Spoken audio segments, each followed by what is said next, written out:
කලින් හොඳට තිබ්බ රටක් දේශපාලනය කරන මාමල නැන්දලා හින්දා මේ රටත් ගොඩක් දුරට බංකොලොත් වෙච්ච රටක් මුලින්.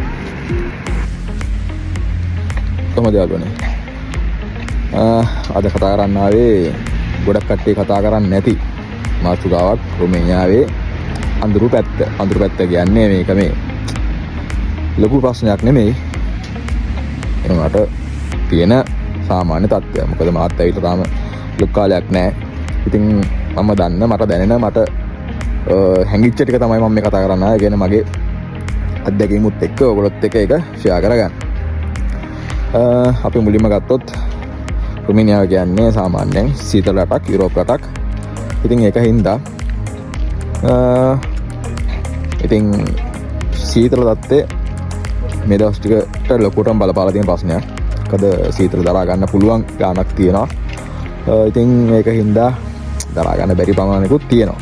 ඉතින් ලංකාවේ ඉඳන් රුමේනියාවට ජොබ් වලට ඉන්න කට්ටිය සාමාන්‍යයෙන් ඉන් හවුස් නම් අවුලක් නැහැ. ඒ වුණාට එළිය වැඩ කරන කන්ස්ට්‍රක්ෂන් ෆීල්ඩ් එකේ සහ රයිඩර්ස්ලා ඉතින් ගොඩක් බලාපොරොත්තු තියාගෙන එන්නේ. ඉතින් ඒක හින්දා සීතල කට්ට කන්න බලාගෙන එන්න පුළුවන් නම් විතරක් try එකක් දෙන්න. මොකද මම කියන්නේ නැහැ එන්න එපා කියලා. එන්න එපා නෙමෙයි මේක ප්‍රශ්නේ. ඉතින් අපේ ගොඩක් යාළුවෝ ඉන්නවා අසම්ල වෙලා. ඉතින් ගොඩක් එළියේ ජොබ් කරන්න ගිහිල්ලා ඉවරලා මේ දවස් ටිකේ මේ තියෙන තත්ත්වෙත් එක්ක ප්‍රශ්න වෙලා තියෙනවා. ඉතින් ඒක තමයි මේ දවස් ටිකේ මුලින්ම තියෙන ප්‍රශ්නේ. ඊට පස්සේ කියන්න තියෙන්නේ තව රුමේනියාව කියන රටේ සාමාන්‍යයෙන් අපි ලංකාවෙන් එවනකොට අපිට කියන මෙඩිකල් ෆ්‍රී කියලා. එතකොට මෙඩිකල් ෆ්‍රී කියලා කිව්වන් පස්සේ අපිට හම්බෙන මෙඩිකල් එක අපිට සාමාන්‍යයෙන් බෙහෙත් ගන්න මෙඩිකල් එක ෆ්‍රී. ඒ කියන්නේ බෙහෙත් අපි ડોක්ටර් කෙනෙක්ට පෙන්නන එක පෙන්නලා බෙහෙත් ටික ලියා ගන්න තියෙන. සාම ડોක්ටර් කෙනෙක් පෙන්නුවාන් පස්සේ අපිට බෙහෙත් ටිකක් දෙනවනේ. අන්න ඒක ෆ්‍රී. හැබැයි ෆාමසි වලින් එහෙම අපි ගන්නකොට ඒ බෙහෙත් ටිකක් ගණන් වැඩි. අපි හැමතිස්සෙම පරිස්සම් වෙන්න ඕනේ. අපි කොච්චර කට්ට කනවා කියලා ආවත් අපිට අපේ හෙල්ත් එක නැති වුණොත් එහෙම කට්ට කන්න වෙන්නේ නැහැ. හරිද? ඊට අමතරව අපිට තියෙනවනේ පාරම්පරික ලෙඩ. කාලයක් පවතින ලෙඩ තියෙනවා. ඉතින් ඒ වගේ කාලයක් තියෙන ලෙඩ වලට ලංකාවෙන් බෙහෙත් අරගෙන එන්න. මොකද අපිට ඇවිල්ලා මුල් කාලේදී භාෂාව බෑ. ඉතින් කතා කරන්න විදිහක් නැහැ. ડોක්ටර් කෙනෙක්ට ප්‍රශ්නයක් අපිට කියන්න තේරෙන්නේ නැහැ. ඉතින් ඒ කාලෙදී අපිට කියා ගන්න විදිහක් නැහැනේ. එතකොට ඒ වගේ දේවල් තියෙන කට්ටිය කියන්නේ අපි පවුලේ ප්‍රශ්න හින්දානේ අපි සාමාන්‍යයෙන් විතරකට ජොබ් එකක් කරන. එතකොට අර වගේ නිදන්ගත රෝග තියෙන කට්ටිය පොඩ්ඩක් සැලකිලිමත් එන්න කලින් තීරණයක් ගන්න මොකද කරන්න කියලා. මොකද මෙහෙ ගොඩක් ඉංග්‍රීසි භාවිතා වෙන්නේ නැහැ. මොකද අපිටත් ඉංග්‍රීසි කතා කරගන්න පුළුවන් වුණාට ගොඩක් කට්ටියට ඒක තේරෙන්නේ නැහැ. තේරෙන්නේ නැහැ කියන්නේ මේගොල්ලන්ගේ දැන් අපි කතා කරන ඉංග්‍රීසිය උනත් සමහර වචන අකුරු වෙනස්. ඒ කියන්නේ ප්‍රොනවුන්ස් වෙන විදිය වෙනස්. ඒක අපිට කියා ගන්න තේරෙන්නේ නැහැ. සාමාන්‍යයෙන් ප්‍රයිවට් බෙහෙත් ගන්න ගියත් හොස්පිටල් එකට ගියත් ඒ ප්‍රශ්නේ තියෙනවා. සාමාන්‍යයෙන් සමහර තැන්වල තමයි ඔය ප්‍රශ්නේ තියෙන්නේ. සෞඛ්‍ය ගැන මුලින්ම කිව්වේ ඒක හැමෝටම වැදගත් වෙන හින්දා. මෙහි ඊළඟ ප්‍රශ්නේ තියෙන්නේ භාෂා ප්‍රශ්නේ. භාෂා ප්‍රශ්නේ කියන්නේ මෙහි භාවිතා වෙන්නේ රුමේනියන්. ඉතින් ඇත්තටම බොහෝ තැන්වල 95ක් විතර 95කටත් වැඩි ඉංග්‍රීසි කතා කරන්න දන්නේ නැහැ. ඉතින් බොහොමයක් තැන්වල. ඉතින් ඒක නිසා අපි ගොඩක් තැන්වල අසරණ වෙන්න බලනවා. ඉතින් මොකද අපි සාමාන්‍යයෙන් අපි ලංකාවේ කතා කරන අපි ගැට ගහන කතා කරන ඉංග්‍රීසිවත් මේගොල්ලන්ට ගොඩක් දුරට බෑ. ඒක හින්දා අර කාලයක් සෙට් වෙනකොට වචන ටික අල්ලගෙන ආවනේ අපිට කියන දේ තේරුනොත් මේගොල්ලෝ කියන දේ කතා කරන දේ තේරුනොත් අපිට මොකක් හරි කතා කරලා ඉවරලා සාමාන්‍ය වචනකින් දෙකකින් හරි අපිට තියෙන ප්‍රශ්න කියා ගන්න පුළුවන් තත්ත්වයකට මුල් කාලෙදී ගැලපෙන්න. මොකද අපිට නෙමෙයි මටත් ඒ ප්‍රශ්නේ ආවා. මොකද කිසිම දෙයක් දන්නේ නැහැ අපි මුලින් රුමේනියට එනකොට. ඉතින් ඒ ප්‍රශ්නේ ඇත්තටම ආවා. ඊට පස්සේ ආහාර ප්‍රශ්නේ කියන්නේ ලංකාව විදිහට අපිට කෑම ගන්න විදිහක් නැහැ. ඒ කියන්නේ මේන් සිටි වල නම් ලංකාවේ ෂොප් තියෙනවා.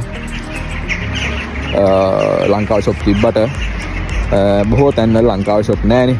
එතකොට ලංකාවේ තියෙන කෑම විදිහම හොයන්න යන්න එපා. ඉතින් ඒ විදිහ හදාගන්න සාමාන්‍ය උයාගෙන කනවා නම් ලංකාවෙන් අරන් එන 3-5 බඩු ಜಾති දාලා තමයි කන්නේ මුල් කාලේදී.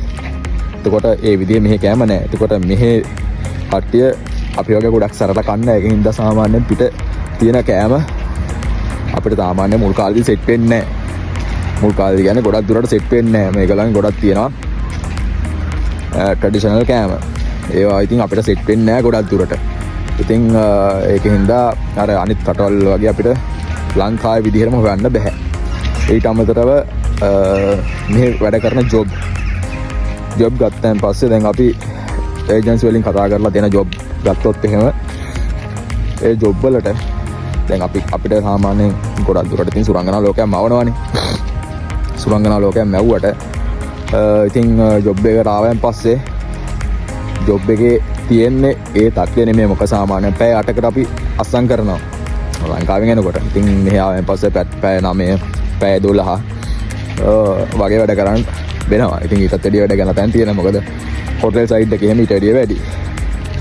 ඉතින් ඒ වගේ දේවල් වලට ඉතින් අර කට්ටි කියන දේ නෙමෙයි අපි පොඩ්ඩක් ඒක දෙපැත්තටම බල්ල එක. සාමාන්‍ය කියන දේ නෙමෙයි මොන පැත්තට මේක බැලන්ස් වෙයිද කියලා දන්නේ නැති හින්දා හැම දෙයකම ලෑස්ති වෙලා ඉන්න ඕනේ.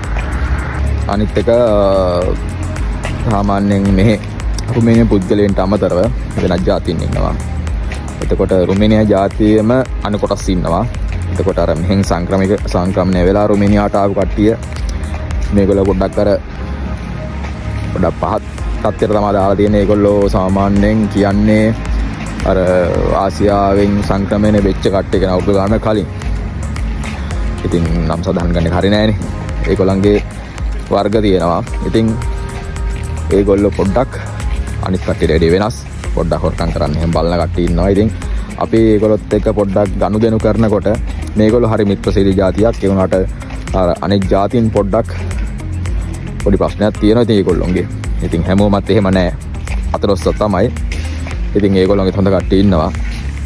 ඉතින් අපි දන්නේ නැති පැත්තකට ගිහිල්ලා දන්නේ නැති සිටි එකකට ගිහිල්ලා අපි ඒගොල්ලොත් එක්ක ගනුදෙනු කරනකොට පොඩ්ඩක් පරිස්සමෙන්. මොකද තමන්ගේ මුදල් පසුම්බිය නම් මනම් ඒ ගැටලු තියෙනවා. මොකද ඔය ප්‍රශ්න තියෙන ගොඩක්ම සිටි ආශ්‍රිතව ඔය ප්‍රශ්න තියෙනවා. මොකද මම කතා කරන්නේ මගේ අත්දැකීම් අනුව. මොකද අපිත් එහෙම වෙලා තියෙනවා. නැතුවම නෙමෙයි. මොකද මේ වීඩියෝ එක බලන සමහර අය කියයි එහෙම නැහැ කියලා. හැබැයි එහෙම ඒවත් තියෙනවා. ඊට අමතරව සාමාන්‍යයෙන් අපිට අපේ ඉතින් පරණ කට්ටිය එහෙම කියනවා ඇවිල්ලා අවුරුද්දෙන් ජොබ් මාරු කරන්න පුළුවන්. එහෙම ප්‍රශ්නයක් නැහැ කියලා. හැබැයි මෙහෙම ප්‍රශ්නයක් තියෙනවා. ජොබ් එක මාරු කර දැන් මුලින් කතා කරනකොට ජොබ් එක මාරු කරන්න පුළුවන් කියලා කිව්වල ජොබ් එක මාරු කරන්න පුළුවන්. හැබැයි එතනදී අපේ ID එක work permit එක සමහර තැන්වල මේ විශේෂයෙන් කියන්නේ සමහර තැන්වලදී සමහර කම්පැනි හදන්නේ නැහැ. මොකද සමහර අපිට මාස 6ක් මාස 8ක් විතර සාමාන්‍යයෙන් තියෙනවා කියනකො වීසා ගෙවරේ. එතකොට ඒ කාලය ඇතුළත වැඩ කරගෙන ඉවරලා සමහර ලාවට ડોකියුමන්ට් හදන්න නැතුව ලංකාවට රිටර්න් යන අවස්ථා තියෙනවා. ඒ වගේ ප්‍රශ්නක් තියෙනවා. මොකද නැතුවම නෙමෙයි. මොකද ගොඩක් කට්ටිය සුරංගනා ලෝක මාවල තිබ්බට අවුරුද්දෙන් පස්සේ යන්න පුළුවන් කියලා. ගොඩක් තැන්වල යන්න පුළුවන්. හැබැයි ඒක අපේ chance එක අනුව තමයි. ඉතින් අවුරුද්දක්ගෙන් පස්සේ කතා කරලා පිළිවෙලකට යන එක තමයි කොහොමවත් හොඳ. නැත්තම් අර ප්‍රශ්න තියෙනවා. මොකද නැතුනොත් එහෙනම් අපි ලක්ෂ ගාණක් වියදම් කරන් ඇවිල්ලා අවුරුදු ගාණක් ණය ගෙවලා ඉතින් අන්තිම හිස්සෙන් ලංකාවට යන ප්‍රශ්න තියෙනවා. මොකද මේ ළඟදිත් එහෙම වෙච්ච වීඩියෝ එකක් මම දැක්කා. ඊට අමතරව සමහර ඒජන්සි හරහා නොවන කට්ටිය කියන සාමාන්‍ය මේ පුද්ගලික කට්ටිය හරහා එන කට්ටියට කියන්නේ. ඒගොල්ලෝ ගොඩක් සුරංගනා ලෝක මවනවා.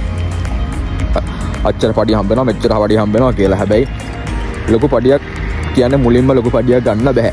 ඇත්තම කතන්දරේ ඒක. මොකද අපිත් ඇවිල්ලා අපිත් මුලින්ම ප්‍රශ්න තිබ්බා කම්පැනි අපි සෙල්ෆ් ඉන්දා. ඉතින් මුලින් මාස 2-3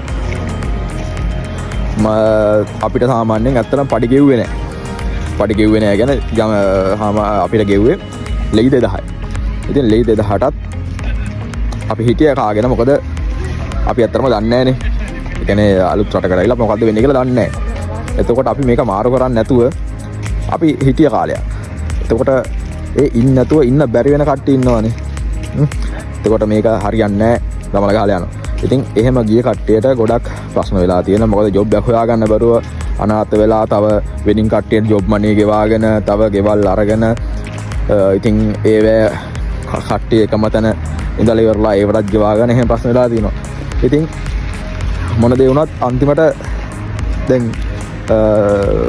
අපි කට්ට කාගෙන ඉඳලා දැන් සාධාරණ බඩේක අපිට හම්බ වෙනවා. ඒ වගේ තමයි මං අනිත් කට්ටියට කියන්නේ. ඉතින් ප්‍රශ්න තියෙනවා. ඇත්තටම මේක සර්ව සම්පූර්ණ රටකුත් නෙමෙයි. මොකද මේක කියන්නේ කොහොමද? අපේ ලංකාව වගේ තමයි. කලින් හොඳට තිබ්බ රටක් දේශපාලනය කරන මාවල් නැන්දලා හින්දා මේ රටත් ගොඩක් දුරට බංකොලොත් වෙච්ච රටක් මුලින්.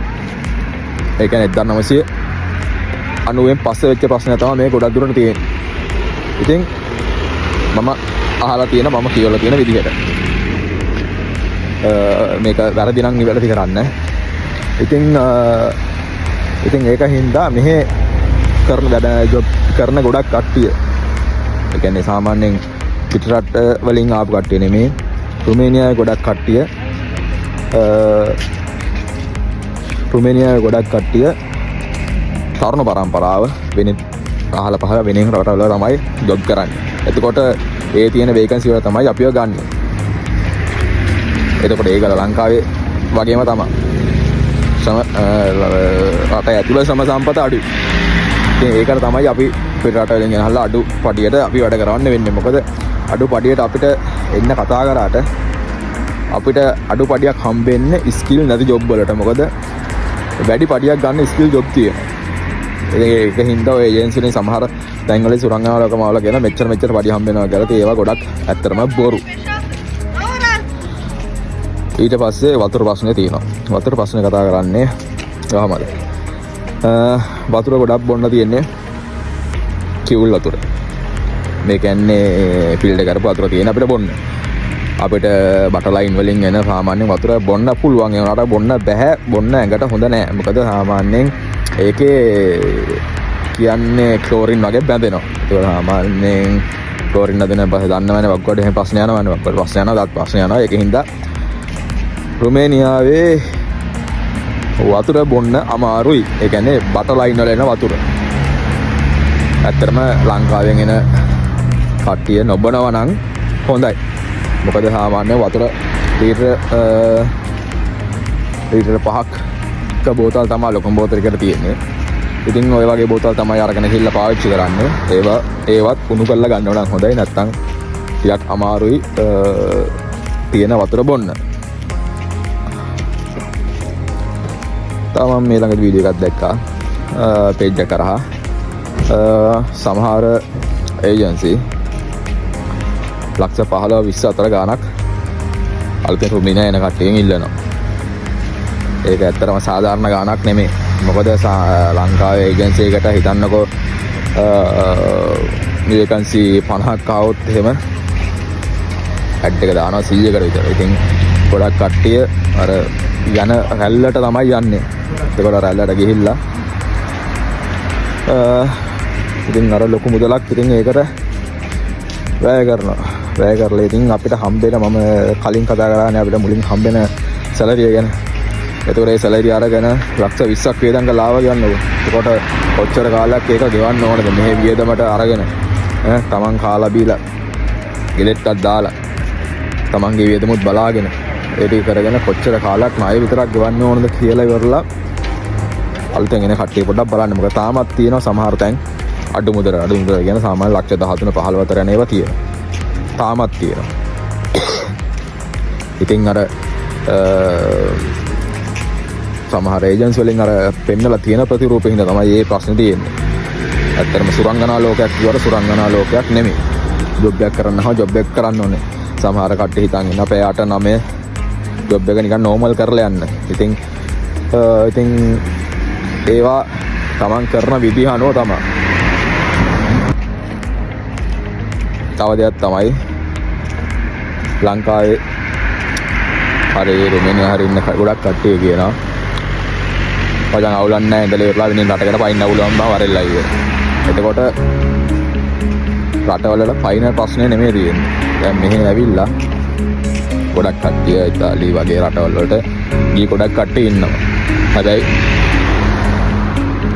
රුමේනියා සහ අනිත් රටවල් වල දැන් ටික නීති තද කරලා තියෙන්නේ. යුරෝප් රටවල් ටික නීති තද කරලා තියෙන්නේ. එතකොට එහෙම අනවසර සංක්‍රමණයක් වුණොත් එහෙම නීතිමය ක්‍රියාමාර්ග දැන් වැඩි. එතකොට ඩිපෝට් වෙන්න තියෙන ප්‍රවණතාවය වැඩි.